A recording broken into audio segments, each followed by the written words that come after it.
En cada zona rural, los materiales utilizados para levantar las viviendas han sido aquellos que su propio entorno les ha ofrecido.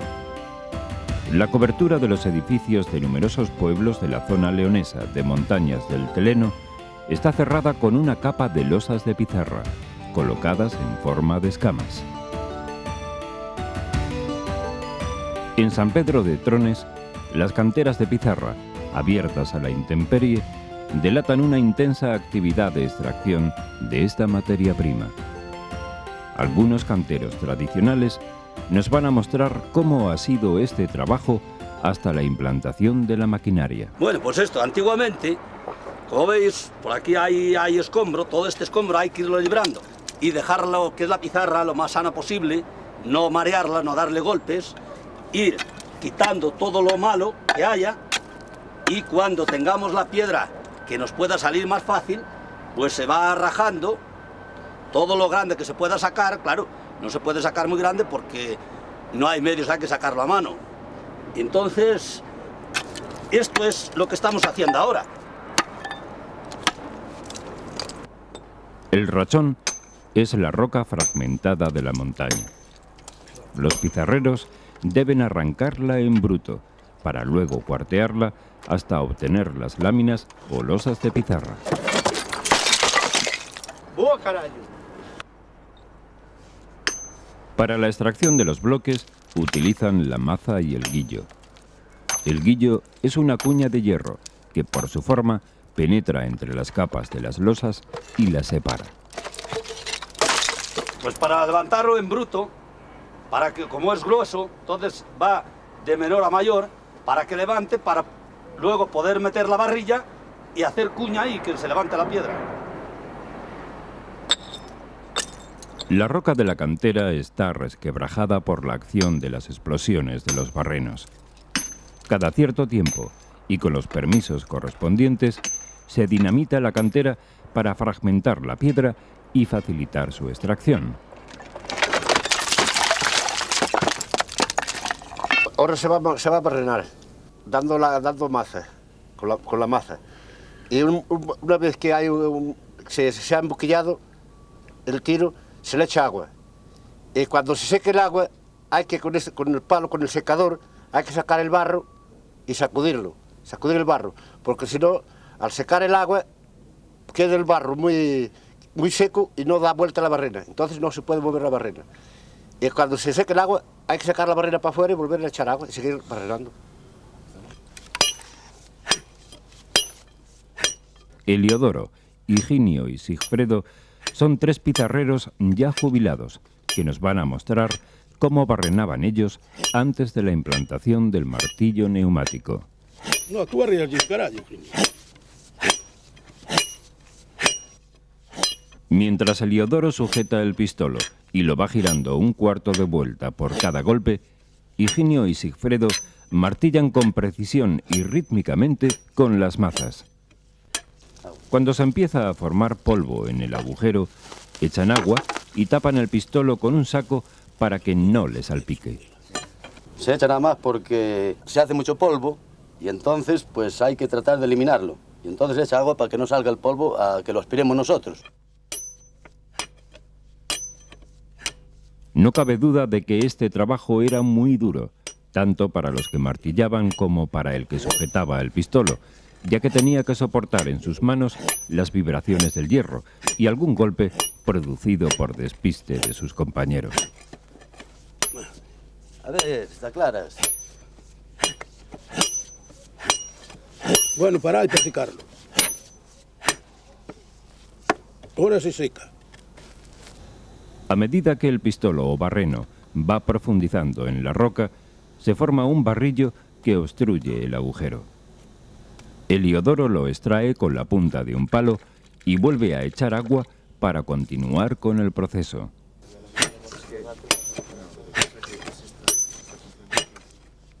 En agujeros como este, barrenados en la roca virgen de la montaña, se introducía la pólvora o los cartuchos de dinamita. Una vez que había explosionado, las vetas de pizarra se fragmentaban y se podían extraer los rachones. Pues ahora se secaba esto bien y se le metía dinamita, por ejemplo, un cartucho o lo que fuera, o 2 o 3, lo que necesitara la piedra para que la rajara para los lados. Los bloques de pizarra o rachones pesan mucho para poder trabajar con ellos. Para facilitar las labores posteriores, hay que cuartearlos en piezas menos pesadas. En este trabajo, llamado laboreo, se utilizan la maza y los guillos. Los pizarreros aprovechan la disposición por capas de la roca para cuartearla.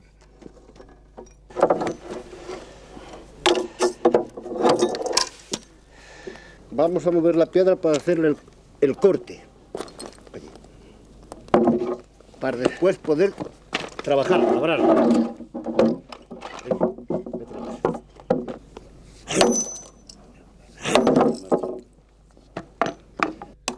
Una vez fragmentada la pizarra, hay que partir las capas en trozos más pequeños y manejables. Llega el momento de labrar, rayar y cortar la pizarra a las medidas deseadas. Heliodoro, Higinio y Sigfredo han tomado las viejas herramientas para recordar sus habilidades en el oficio.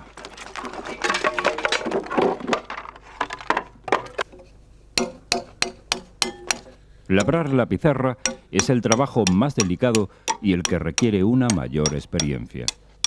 Consiste en esfoliar sus láminas con unas pinas o cuñas muy finas que penetran entre las capas de sedimentación al ser golpeadas con el martillo. Si las planchas de pizarra salían de buena calidad, los labradores las hacían sonar con el martillo para dar envidia al resto de las cuadrillas que trabajaban en la cantera. Bueno, pues esto lo hacíamos, a lo mejor había otra cosa, pues andábamos en cuadrillas. Por ejemplo, en un banco grande, una sesión, éramos 5 cuadrillas.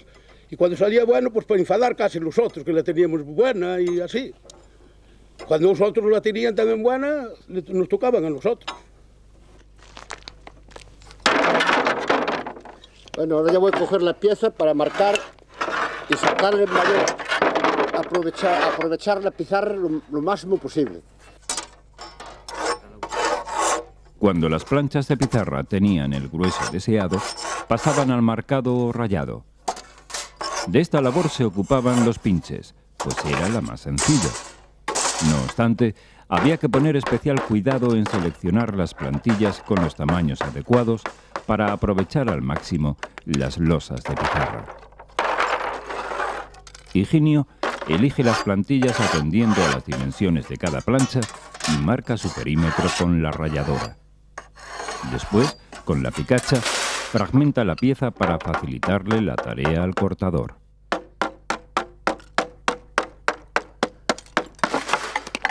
Estas ya están preparadas para cortarlas.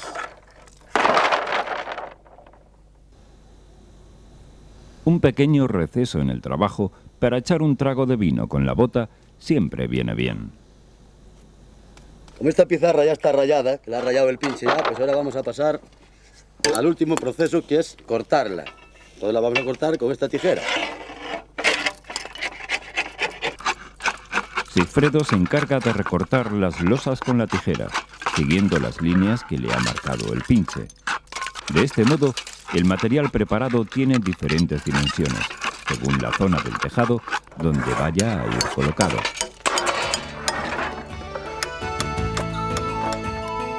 Las viejas herramientas descansan junto al trabajo bien hecho y a los recuerdos de estos hombres, que dedicaron toda su vida a la extracción y laboreo de la pizarra.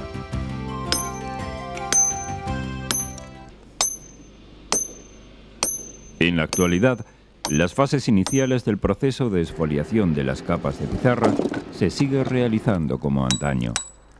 En este caso, las máquinas no han podido superar a la pericia humana.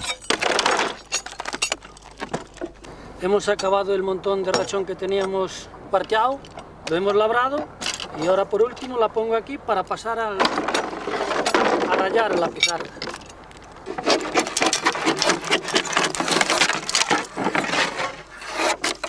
La explotación pizarrera en San Pedro de Trones comenzó a principios del siglo XX y tuvo un auge importante.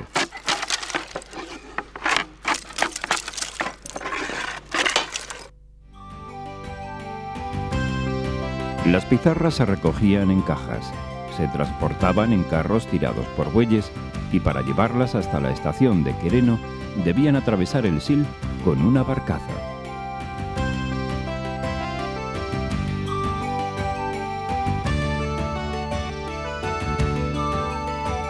A mediados de siglo, el contacto con las industrias francesas fomentó la mecanización de la explotación pizarrera y la incorporación a un régimen de producción totalmente diferente, que es el que rige en la actualidad.